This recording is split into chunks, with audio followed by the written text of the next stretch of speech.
Assalamualaikum warahmatullahi wabarakatuh. Bismillahirrahmanirrahim. Alhamdulillahirabbil alamin. Alhamdulillahilladzi qad waffaqa lil ilmi khaira khalqihi walituqa.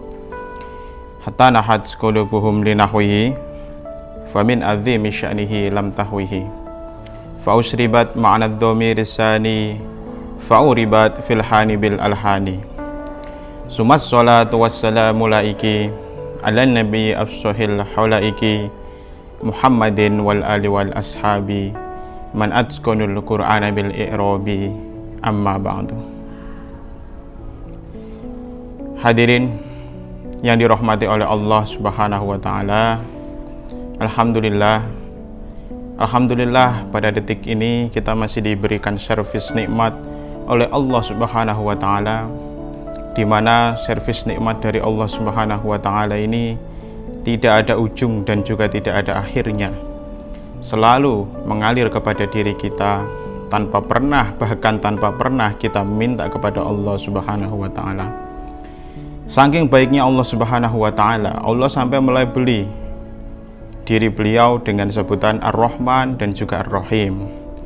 Saking hebatnya beliau sampai beliau memiliki sifat Ar-Rahman dan juga Ar-Rahim. Itu menegaskan bahwa Allah Subhanahu wa taala tidak pernah pilih kasih kepada hamba ciptaannya, kepada makhluk ciptaannya, baik makhluk itu diciptakan Allah dalam bentuk manusia ataupun diciptakan oleh Allah dalam bentuk hewan maupun bentuk-bentuk makhluk yang lain. Pemirsa media yaping yang dirahmati oleh Allah Subhanahu wa taala, dalam surat Asy-Syams Allah menceritakan kisah tentang Nabi Soleh dan juga kaumnya yang disebut dengan kaum Samud. Kaum Samud adalah kaum yang diberkahi oleh Allah Subhanahu wa taala dengan karunia-Nya yang begitu luar biasa. Kaum Samud ditempatkan oleh Allah Subhanahu wa taala di antara daerah Hijaz dan juga daerah Syam. Di pegunungan yang penuh bebatuan itulah Allah kemudian menurunkan kaum Samud diberkahi dengan makanan yang begitu enak, dengan ternak yang begitu sehat, dengan hasil pertanian yang begitu gemah ripah loh jinawi. Tetapi tidak hanya berhenti di situ, Allah juga membekali kaum Samud dengan kemampuan yang sangat artistik. Kaum Samud, karena dia bertempat tinggal di daerah yang memang pegunungan dan juga di daerah yang dipenuhi dengan bebatuan, maka mereka memiliki karakteristik yang sangat artistik. Mereka dikaruniai oleh Allah, mereka itu pandai di dalam memahat batu-batuan. Mereka memiliki jiwa seni ukir dan juga jiwa seni pahat yang ada di atas rata-rata makhluk yang diciptakan oleh Allah Subhanahu wa taala pada masa itu. Saking artistik dan juga realistiknya ciptaan dan juga pahatan dari kaum Samud, kemudian mereka pun melakukan banyak sekali pemahatan kepada batu-batu yang ada di pegunungan tersebut, dan jadilah tempat-tempat kaum Samud tersebut dipenuhi dengan berhala-berhala, dipenuhi dengan sesembahan-sesembahan yang kemudian akhirnya mereka berpaling dari Allah Subhanahu wa taala dan juga malah justru mereka terpukau dengan karya sendiri, kemudian mereka menyembah patung-patung mereka sendiri. Ini adalah kesesatan pertama yang dilakukan oleh kaum Samud. Walaupun mereka adalah kaum yang sangat maju, kaum yang sangat punya jiwa seni yang sangat tinggi, tapi sayang, kemajuan dan juga jiwa seni mereka tidak menjadikan mereka untuk dekat kepada Allah Subhanahu wa taala, justru menjadikan mereka semakin jauh dari Allah Subhanahu wa taala. Justru saking terpukaunya mereka dengan karya mereka sendiri, akhirnya mereka sampai menuhankan karya mereka sendiri. Dan kemudian Allah tidak tinggal diam. Allah akhirnya memilih di antara kaum Samud yang benar-benar baik, yang memiliki hati bersih dan juga memiliki perilaku yang sangat soleh, yang kemudian kita kenal pria tersebut dengan sebutan Nabi Soleh, sebagaimana perilaku beliau yang amat sangat soleh. Nabi Soleh diutus oleh Allah Subhanahu wa taala untuk kembali mengingatkan kaum Samud akan eksistensi Allah Subhanahu wa taala, bahwa mereka selama ini mendapatkan kehidupan yang sangat-sangat enak, yang sangat-sangat mulia, itu tidak lain dan tidak bukan, semua itu adalah karena karunia Allah Subhanahu wa Ta'ala. Kemudian ketika Nabi Soleh mendakwahkan ajaran agama Islam dan juga ajaran agama Allah kepada kaumnya, yaitu kaum Samud, agar mereka kembali percayai akan eksistensi Allah Subhanahu wa Ta'ala, justru disitulah kaum Samud kemudian face to face, secara verbal mereka menantang Nabi Soleh untuk berduel. Tapi duel di sini tidak seperti duel gladiator yang ada di Romawi atau duel santet yang ada di tanah Jawa, tidak seperti itu. Mereka menantang Nabi Soleh untuk menghadirkan satu karya yang karya tersebut nilai artistik dan juga realistiknya itu mengalahkan karya-karya mereka. Kita ketahui di awal bahwa kaum Samud adalah kaum yang dibekali oleh Allah Subhanahu wa Ta'ala dengan kemampuan atau dengan jiwa seni pahat yang ada di luar batas kemampuan manusia pada umumnya saat itu. Hasil pahatannya itu realistis, hampir seperti bernyawa, dan juga sangat artistis. Saking realistisnya, kemudian mereka berani untuk menantang Nabi Soleh yang memang beliau adalah seorang nabi dan rasul, untuk membuktikan jika memang engkau adalah seorang nabi, jika memang engkau adalah rasul utusan Tuhan, jika memang Allah Tuhanmu itu eksistensinya memang ada, maka cobalah untuk membuat satu hewan yang bernama unta.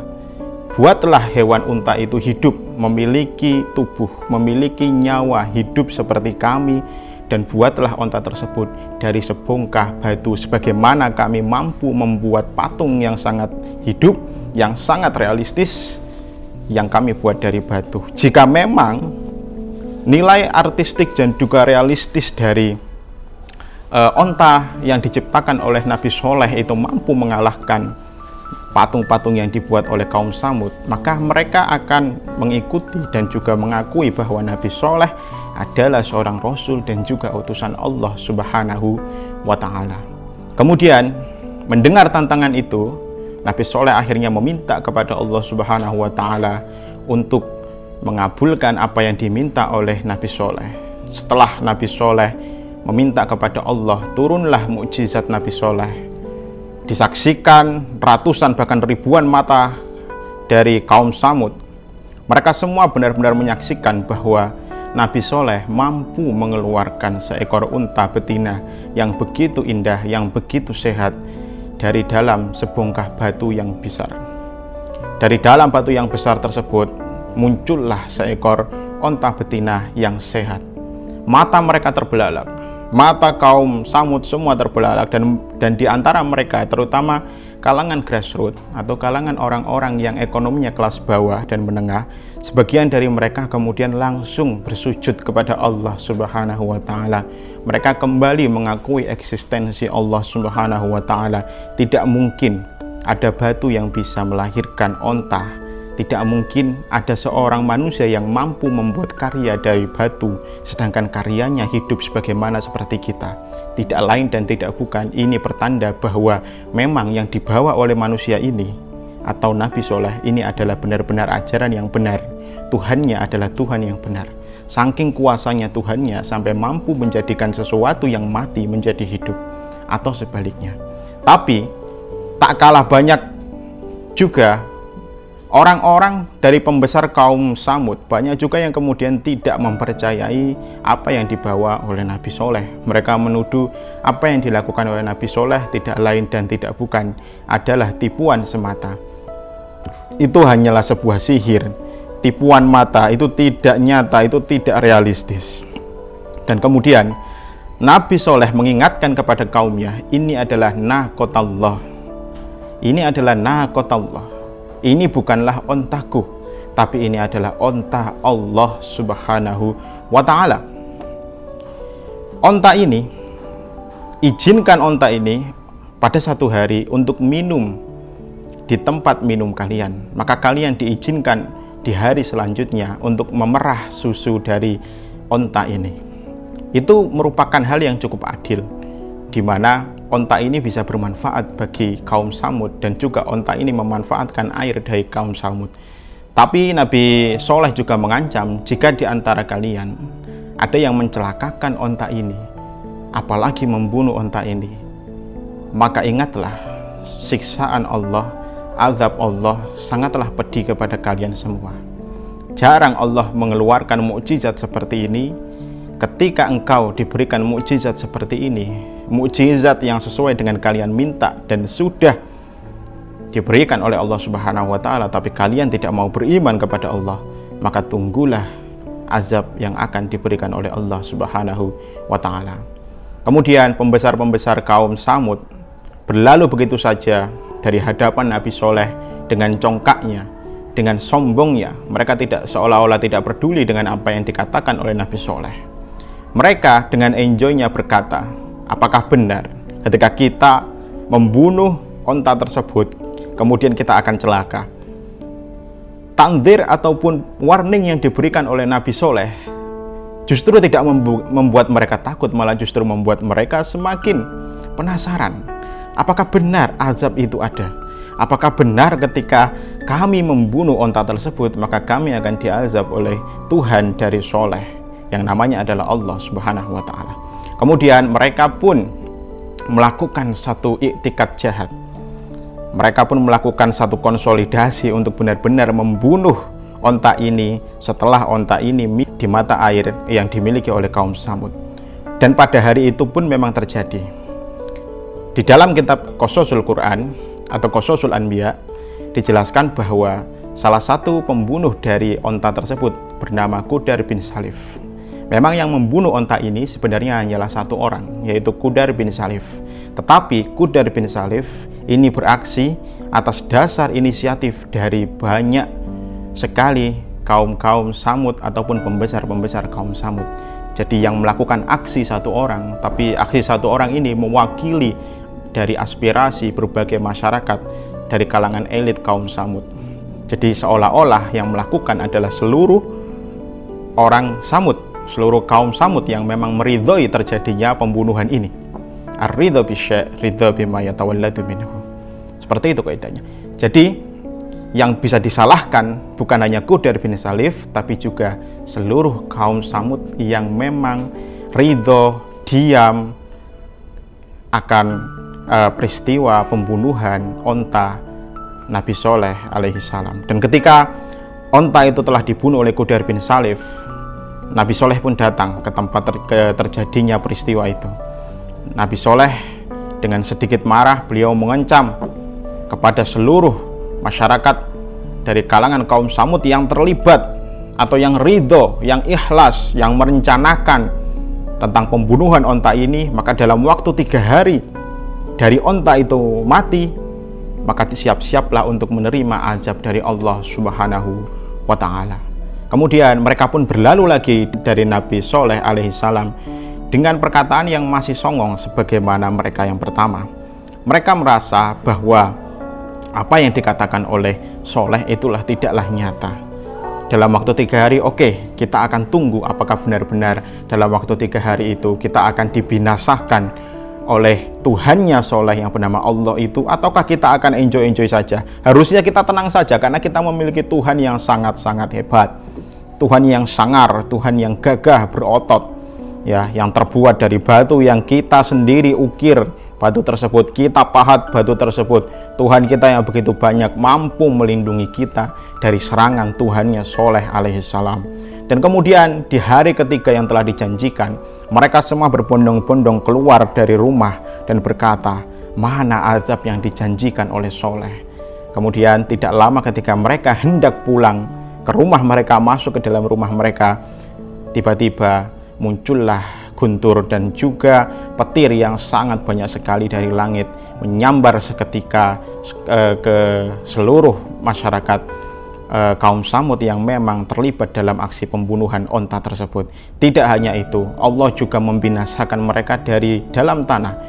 Dari dalam tanah yang mereka pijak, Allah memunculkan gempa yang sangat luar biasa. Jadi kaum Samud disiksa oleh Allah dari 2 arah, dari langit dan juga dari bumi. Mereka mati bergelimpangan.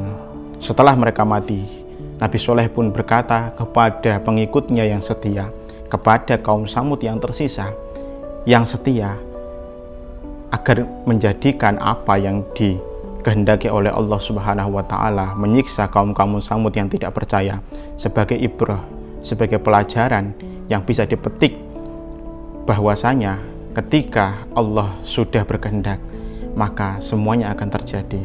Bahwa Allah adalah entitas yang memang benar-benar ada. Bahwa Allah menciptakan onta tersebut tujuannya hanya untuk menguji kaum Samud itu sendiri. Hikmah yang kita bisa ambil dari kisah Nabi Soleh yang ada di dalam surat Asy-Syams ini adalah, pertama, di dalam surat Asy-Syams sendiri Allah bersumpah memakai hal-hal yang biasanya dipakai oleh manusia atau dituhankan oleh manusia. Contoh, wasyamsi wadduhaha wal qamari idza talaha, kemudian wa nafsiu wa ma sawwaha. Allah banyak sekali di dalam surat Asy-Syams bersumpah dengan hal-hal yang biasanya dipertuhankan oleh manusia. Wasyamsi, pertama adalah matahari, yang kedua wal qamar, juga rembulan, kemudian wan nahar, waktu siang, wal lail, waktu malam, kemudian was sama, langit, wal ard, bumi, wa nafsiu wa ma sawwaha. Bahkan Allah bersumpah demi nafsu, wa ma sawwaha, dan potensi baik yang bisa muncul dari nafsu. Bahwa memang sebagian hal yang diciptakan oleh Allah Subhanahu wa taala itu dituhankan oleh manusia. Dan kaum Samud adalah hamba Allah Subhanahu wa taala yang menuhankan nafsunya. Wa nafsiu wa ma sawwaha. Mereka menuhankan nafsunya, yang dimana padahal nafsunya memiliki potensi untuk diajak menuju kepada Allah Subhanahu wa taala. Fa'alhamaha fujuraha wa taqwaha, bahwa nafsu yang diciptakan oleh Allah Subhanahu wa taala, dititipkan oleh Allah Subhanahu wa taala ke dalam diri kita, yang oleh ulama tasawuf sering disebut sebagai nafsu ammarah, inna nafsa la ammaratum bisu, bahwa sesungguhnya sebagian besar atau pada dasarnya nafsu itu mengajak kita untuk melakukan hal-hal yang buruk. Nafsu ammarah ini atau nafsu hayawaniyah ini adalah nafsu original yang dimiliki oleh manusia. Tapi walaupun ini adalah nafsu original yang dimiliki oleh manusia, Allah mengatakan wa ma sawwaha. Nafsu ini walaupun secara original adalah sifatnya seperti hewan, tapi punya potensi untuk diajak untuk mendekatkan diri kepada Allah Subhanahu wa taala. Dan kaum Samud adalah kaum yang gagal untuk mengemban ujian dari Allah Subhanahu wa taala, yaitu ujian membawa nafsu. Mereka terbuai oleh nafsu mereka terbuai oleh skill mereka terbuai oleh kemampuan mereka yang sangat luar biasa di dalam dunia seni, sampai kemudian akhirnya mereka menuhankan hasil karya mereka sendiri. Sedangkan Allah memberikan tamsil, memberikan contoh kepada kita orang-orang yang mampu mengendalikan nafsu, yang di dalam surat Asy-Syams diwakili oleh Nabi Soleh itu sendiri, dan juga umat-umat Nabi Soleh atau kaum Samud yang memang percaya dan juga beriman kepada Nabi Soleh alaihi salam. Semoga kita adalah hamba-hamba Allah yang bisa membimbing nafsu kita dari buruknya dunia atau lembah, dari gelapnya lembah yang seperti malam, ke tempat yang lebih terang. Nafsu kita yang harusnya bisa membawa kita untuk mendekati neraka, kemudian kita jadikan sebagai alat tunggangan untuk justru mendekatkan diri kita kepada Allah Subhanahu wa taala. Dan salah satu cara yang paling efektif untuk membina nafsu kita, untuk melindungi nafsu kita, untuk menyekolahkan nafsu kita adalah berpuasa. Makanya di bulan Ramadan ini sangat penting sekali bagi kita untuk menyekolahkan nafsu kita, untuk membimbing nafsu kita, untuk mengarahkan nafsu kita dengan rasa lapar, agar nafsu kita semakin tahu siapa Tuhannya dan siapa dirinya, bahwa tidak ada Tuhan selain Allah Subhanahu wa taala, dan bahwa eksistensi nafsu hanyalah sebagai makhluk. Nafsu tidak untuk disembah, nafsu tidak untuk diikuti, tapi nafsu untuk dijadikan sebagai alat mendekatkan diri kepada Allah Subhanahu wa taala. Saya kira cukup sekian kultum ataupun kajian singkat pada hari ini. Wal afu minkum wallahul muwaffiq ila aqwamit thoriq. Wassalamualaikum warahmatullahi wabarakatuh.